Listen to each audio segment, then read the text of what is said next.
We are your home theater and AV questions answered. This is AVRant. Want your home theater or AV question answered by Tom and Rob? Send it to question@avrant.com. Welcome to AVRant. I'm Tom Andry, and I'm here with Rob H. All right, Anonymous from last week. First up, Anonymous says he appreciated how we handled the discussion of his blown tweeters last week. We were even vaguer, he thought, than necessary, but he found that pretty entertaining as we tiptoed, and by we, he means Rob, because all I was doing is reading, around this entire topic, trying not to give you too much information so you can figure out who we were talking about. He's taken the step of purchasing a monolith 3-channel amp to power his front 3 speakers. If you just to remember, there was a planar tweeter that got blown, and the manufacturer says it was because of amplifier clipping. Rob doesn't think it was amplifier clipping. Could have been clipping in the signal. Signal meaning that wherever the recording itself had clipping in it, that sort of thing. So, anyways, just to make sure, he's buying a 3-channel amplifier from Monoprice. Which is a very good amp, made by ATI, and for Monoprice, and should be an absolute beast. So he says, if the damage to his tweeters was really caused by his AV receiver's amplifier clipping, this purchase ought to solve that issue. Yes. Yeah, I mean, I can't imagine a situation where this ATI amp is going to do anything that remotely resembles clipping. So no, it has the power ratings that very nicely match the capabilities of the speakers. So if this happens again, it wasn't because the monolith amplifier clipped. I can pretty much guarantee that.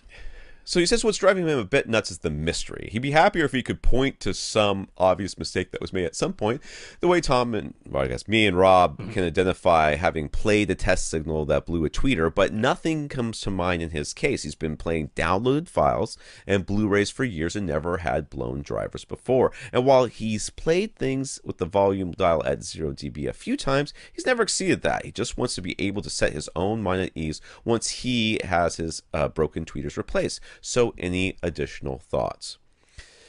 I haven't been thinking about this much because I thought we were never going to have to deal with this again, to be honest with you. But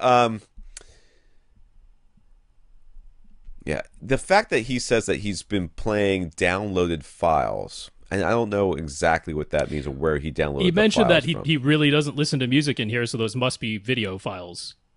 Okay. Yeah. I mean, the problem with if it was clipping in a signal is that it doesn't have to be a repeat offender. Just be one particular. Unfortunately, point. one bad file could have. Right. If that was the one you played at full reference volume, it could have done this. That's the really unfortunate part about it. It could.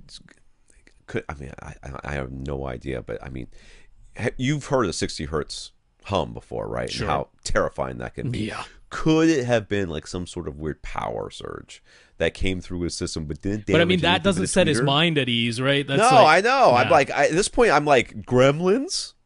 Ghosts? I don't know. I really don't know what could have done this because it doesn't make sense. It doesn't make sense. If it had been one tweeter, I'd be like, that tweeter was defective. Right. It was both tweeters, which means it did something. I don't know where it came from. I mean, you should have heard it when it happened. I believe you should have heard it when it happened.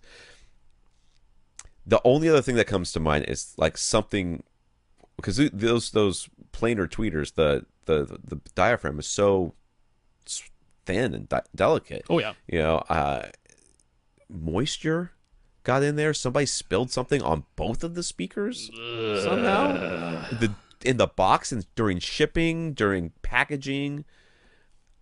I don't know. Now, there were a couple of, in particular, Mike, actually, another listener, was thinking about this, and it was something that I had thought about previously but neglected to mention when we talked about it last week. So he was saying that we had another listener who had Ascend Acoustic Sierra 2 speakers with the Rowell ribbon tweeter, and that listener had noticed that when he ran Audyssey had boosted in its equalizer settings the treble from there. And again, I suspected that maybe that was to do with the microphone having been placed above or below the very narrow vertical dispersion of that. But that's a common thing among planar tweeters, is narrow vertical dispersion. A lot of them have narrow horizontal dispersion too, for that matter. This is entirely possible. It's entirely. So he could look at the equalizer settings. Yeah, because you can look at the graph of what the equalizer did, and if you're noticing a big boost, now that alone wouldn't cause this, but what Mike pointed out, and he's correct about this, that reduces the available headroom of the amplifier because it is constantly playing the treble at a higher level. Yeah, that's so that reduces your headroom. That means you're going to reach the threshold of clipping that much sooner. And also, if there were any clipping in the signal itself, it makes the tweeter that much more susceptible to it because it's constantly boosted by the equalizer. So, he was saying in his own case, this is Mike I'm talking about, but in his own case, he did it over and over until, because he knew the speaker themselves were capable of playing the high frequencies. Right. And he did the Audyssey setup over and over until he got the microphone in just the right place, that it didn't boost those high frequencies too much. And that is absolutely worth your while. If you get one of the newer Audyssey receivers, with the app, with you'll the be editor able to adjust app. that. Yeah, you'll be able to adjust that on the fly. Very useful. Or in fact, you can just tell it not to EQ anything at all above a given frequency. Right. Which is entirely useful. So yeah, very good tip there. And thank you to Mike for sending that in, because I completely neglected to mention that. One other thing I did think of was a little bit of dynamic range compression is not necessarily the worst thing in the world. Yeah. Because that way you can maybe play things at, say, minus 10 dB. It's going to make the softest things a little bit louder, so you're not thinking, oh, that's too quiet. And then it's going to prevent the loudest things from just blowing your speaker out. So Audyssey, again, they have dynamic volume in addition to dynamic EQ. Which is something we usually recommend you turn off. Usually, yeah, because we like to preserve as much dynamic range as possible. But it has 3 settings. It has low, medium, and high. And the low setting is not that offensive. It basically takes what was 20 decibels of dynamic range and it reduces it to about 10. Right? Now, maybe that's not ideal, but if it puts your mind at ease about not blowing up a speaker, then that's well worth it. That's true. And that's not so offensive. I mean, you'll still get dynamics. It's not like the old night mode where it just crushed everything. Right. It still gives you dynamics. It just prevents the huge swings. He says, since we talked about the potential for there to be clipping in the signal itself, especially with data compressed files, how could he tell before playing the files through his speakers? Well, I mean, one of the ways you could do it is you could just download Audyssey, which is which is a free audio editor program, and you don't have to know anything other than just open it and import the file, and then look at it. Yep. And what you're looking for is for the line that's now when you first see it, it's going to be like this. And almost every song that's been produced in the last it'll look like a solid 10 bar years, of it'll look blue. like a solid bar. You're gonna have to zoom into it. Okay. Sure. And what you're looking for is for the line to go all the way up to the top and then just continue flat for a while and then down, or potentially, if the clipping is in the signal, in the original recording, you might see it like the line go up, and instead of going up and down like a like an EKG or whatever as it goes, it's going to go up and then straight across, not even hitting the top. That could potentially happen. Which case, that is a clipping within the actual recording. Right. So you could look for those two things. Yep. That's about it. That would literally take forever. I mean, whatever. My music collection is not that extensive. I'm thinking about doing that and going, I have not got that much free time. I will have to be retired before that comes on. But maybe you could do that. But that's how you could see it. I mean, you could physically see it by doing that. So while getting his new monolith amplifier set up, he discovered that he had his Marantz receiver plugged into one of the regular outlets of his battery backup UPS rather than one of the high current outlets. Could this have been a culprit? Could the lower amperage rating of the battery protected outlet been responsible for his AV receiver's amplifier clipping a signal? I don't think so. Honestly, I think that you would have seen a problem on the receiver end before you saw a problem on the speaker end.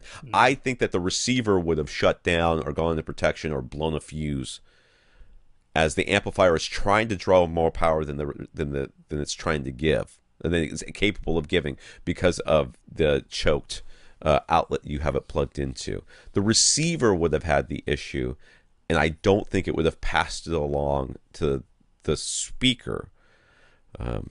Yeah, also mathematically, you still have 12 amps that can get through those non-high current outlets. Now, the high current outlet can pass the full 15 amps that comes out of your wall outlet, and the other ones will pass 12, but you're talking about 100 watts per channel, maximum 175 watts per channel, and the chances of all 7 channels simultaneously demanding 175 watts. But even if they did, you're still at, 120 volts times 12 amps is still 1,440 watts that are available through there, which still exceeds even all 7 amps, asking for, 175 watts at a time. So that I don't think is the culprit. Okay. Yeah. I know it'd be nice to be able to say it's that easy, but it doesn't add up. No. Dude, if he blows these tweeters again, we are going to lose our minds. I mean, for real, we are going to I'm just going to put my hands up and say, all right, at that point, I'm going to be like, is there silverware back there maybe that, is like stuck into the binding posts? Is there a fork that's lying across them? Do you have children that are awful? Do you have a dog? It's behind a screen, Are there bats back there? I mean, what? I mean, at this point, is there an open window? Spiders spinning webs in between your binding posts? Yeah. Rats, mice, grasshoppers, lizards, I don't know. I would have no clue.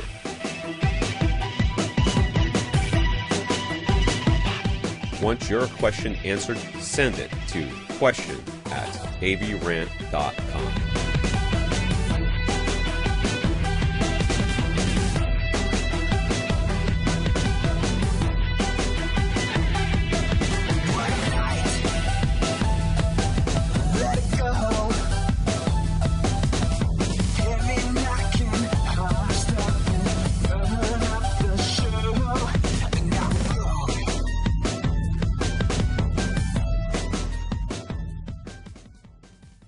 This is AVRant.